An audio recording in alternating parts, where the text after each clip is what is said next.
Success का कोई shortcut नहीं होता, बस एक अलार्म होता है जिससे रोज लड़ना पड़ता है। और मेरी आज की पहली बैटल भी वही थी। कुछ देर तक बिस्तर और मेरे बीच एक इमोशनल नेगोशिएशन चलती रही। बस 5 मिनट और। बिस्तर बोला मत जा, बाहर रिस्पॉन्सिबिलिटीज है। अलार्म बोला एग्जाम डेट याद है ना।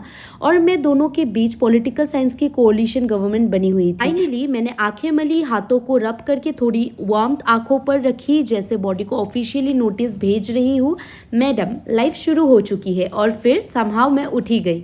सबसे पहले बैल्कनी का डोर खोला। सच कहूँ ये बैल्कनी मेरे लिए सिर्फ एक बैल्कनी नहीं है। मेरे पिछले वाले घर में बैल्कनी कभी नहीं था। स्काई देखना होता था तो सीधा टेरेस जाना पड़ता था, और आज बस डोर खोला और पूरा स्काई मेरे सामने। अभी भी कभी कभी बिलीव नहीं होता मुझे कि this is actually my place. हर सुबह थोड़ा टाइम लगता है ये प्रोसेस करने में।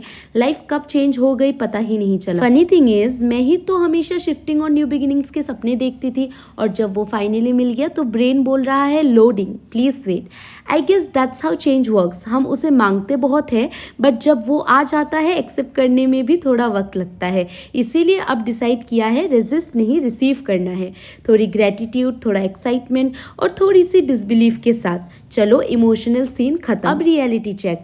जल्दी जल्दी से उठ के मैंने पहले अपना बेड बनाया, फिर मैंने ब्रश किया, अपना बाल बांधा, उसके बाद झाड़ू लगाया, फिर मैं चली गई पढ़ने। मैंने अपना फर्स्ट मॉर्निंग सेशन बाहर बैल्कनी के सामने ही लगाया था।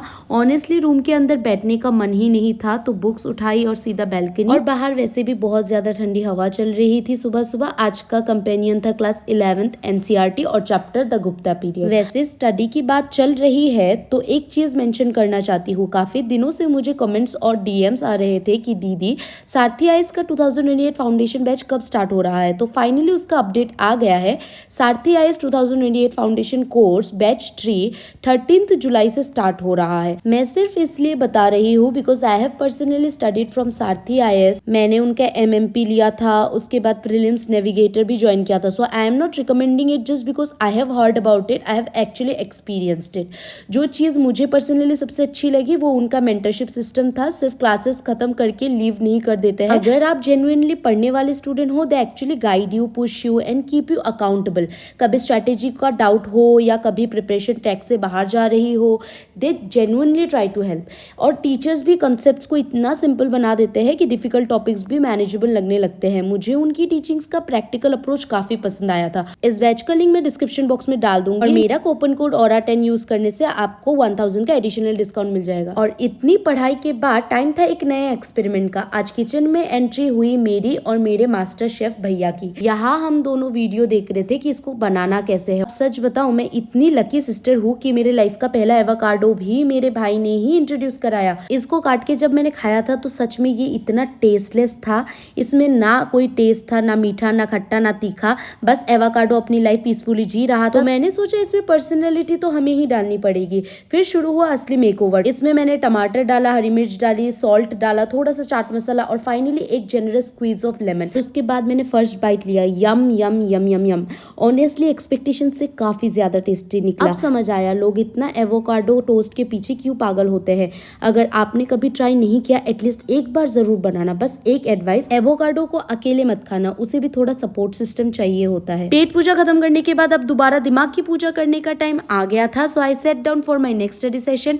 इस बार मिशन था UPSC mains PYQs। And honestly mains की प्रिपरेशन शुरू करने से पहले PYQs एनालाइज करना मेरे लिए नॉन नेगोशिएबल है, क्योंकि सिर्फ पढ़ना ही इनफ नहीं होता, ये भी समझना पड़ता है कि UPSC एक्चुअली सोचता कैसे है, कौन से थीम्स बार बार रिपीट हो रहे हैं, कौन से टॉपिक से क्वेश्चन ज्यादा आ रहे हैं, ताकि जब मैं बुक्स पढ़ूं मेरा ब्रेन ऑटोमेटिकली चीजों को कैटेगराइज करता चले। वरना तो सिलेबस इतना बड़ा है कि बुक पढ़ते पढ़ते ही रिटायर्डमेंट आ जाए। तो आज का पूरा फोकस वही था, question by question, theme by theme. और देखते ही देखते 1.5 घंटा कब निकल गया पता ही नहीं चला। सेशन कंप्लीट हुआ, बुक्स बंद की और फिर मैंने थोड़ा सा ब्रेक लिया था। उसके बाद लंच टाइम हो गया था तो मैंने चावल खाया। और प्लीज मेरे खाने को स्टाइल को जज मत करना, क्योंकि मैं इसी तरह से खाना पसंद करती हूँ। खाने के बाद थोड़ा सा फिर से रिलैक्स किया, उसके बाद सीधा शावर लेने चली गई, कपबोर्ड खोला और फाइनली मैंने अपने नए क्लॉथ्स निकाले। वैसे ये नाइट सूट्स मैंने सवाना से ऑर्डर किए थे, कल ही डिलीवर हुए हैं। और सबसे बड़ी अचीवमेंट, अब मुझे मेरे भाई के लेफ्ट ओवर टी शर्ट्स पे सर्वाइव नहीं करना पड़ेगा। अब अपने खुद के कपड़े हैं, नए नए अमीर बने हैं गाइस, थोड़ा एंजॉय तो बनता है। फ्रेश शावर के बाद I was feeling like completely upgraded version of my self. और तब याद आया मेरे बच्चे, मतलब मेरे प्लांट्स। सुबह उन्हें पानी देना भूल गई थी। मैं टोटल 14 प्लांट्स लेकर आई हूँ बंजारा मार्केट के नर्सरी से। मुझे प्लांट्स बहुत पसंद है। पहले वाले घर में स्पेस ही नहीं था कि मैं इतने प्लांट्स रख पाती, और अब जब फाइनली बैल्कनी मिली है तो लगता है मेरा और इनका दोनों का सपना पूरा हो गया। प्लांट्स को पानी दिया। लास्ट तक वीडियो जरूर देखना, इस बिल्डिंग का छत भी दिखाऊंगी। प्लांट को पानी देने के बाद खुद भी पानी पिया, बिकॉज हाइड्रेशन भी कोई चीज होती है। और तभी टिंग टोंग एक पार्सल आ गया। मैं तो वैसे भी प्रोफेशनल पार्सल ओपनर हूँ। जल्दी से अनबॉक्स किया और अंदर निकला कॉफी ब्लेंडर। बस अब घर में कैफे खोलने की कमी रह गई है। वैसे भी ये टाइम था आफ्टरनून और इवनिंग के बीच का, और मुझे कुछ वार्म पीने का मन कर रहा था। नॉर्मली चाय होती है, लेकिन आजकल मैं चाय अवॉइड कर रही हूँ, तो सोचा ग्रीन टी ट्राई करते हैं। क्या ही क्लासी फील आ रही थी, नए नए अमीर बने हैं, अब ग्रीन टी पियेंगे। लेमन फ्लेवर वाली ग्रीन टी थी। मेरे भाई ने बोला दोनों के लिए बना देना, और मेरी ओवर कॉन्फिडेंस को तो आप जानते ही हो। मैं सीधा किचन में गई और बिना किसी रिसर्च के ग्रीन टी के लीव्स कप में डाले, ऊपर से गर्म पानी, और खुद को मास्टर शेफ समझने लगी। तभी पीछे से भाई की आवाज आई, ये क्या कर दिया? पता चला मैडम ने रेसिपी ही गलत पढ़ ली। मेरा एस्थेटिक किचन मोमेंट 2 सेकंड में फेल हो गया। फिर भाई आया और उन्होंने सिखाया कि लीव्स को प्रॉपर्ली बॉयल करते हैं। अब भाई, मैंने पहले कब ग्रीन टी पी है? गरीब हूँ, समझ सकते हो। नए नए शौक आए हैं, सीखने में टाइम तो लगेगा ना। फाइनली ग्रीन टी रेडी हुई। कप लेकर मैं अपने नेक्स्ट स्टडी सेशन के लिए बैठ गई। एक सिप ली और मेरी शक्ल देखकर ही आप समझ जाओगे कि एक्सपीरियंस मेरा कैसा था। मेरे भाई ने पूछा कैसी है। अब मैं उसे कैसे ही समझाती कि कैसी है। फिर मैंने ये बोला, आप भी सुन लो। पी के मुझे 2 ही चीज याद आ रही है, बंदर क्या जाने अदरक का स्वाद, और कुत्ते को घी हजम नहीं होता। समझ गए ना, समझ गए ना। टेस्ट बड्स को शॉक देने के बाद टाइम था ब्रेन को चैलेंज देने का।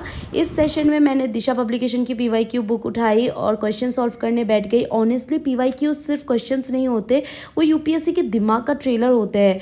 जितना ज़्यादा सॉल्व करते हो उतना ही पेपर का पैटर्न समझ आता है, और जब एक आंसर सही हो जाता है ना, तो कॉन्फिडेंस भी क्वाइटली बोलता है, हाँ प्रोग्रेस तो हो रही है। स्टूडेंट लाइफ का सबसे ब्यूटीफुल पार्ट ही शायद यही है, रोज़ थोड़ा सा कंफ्यूज होना, रोज़ थोड़ा सा सीखना, और बिना किसी शोर के रोज़ थोड़ा सा बेटर बन जाना। वैसे मेरी एक कन्फेशन है आप सबसे, आजकल ना मेरी रनिंग नहीं हो पा रही है, ना योगा हो पा रहा है, और ऑनेस्टली मुझे इसकी कमी फील होती है।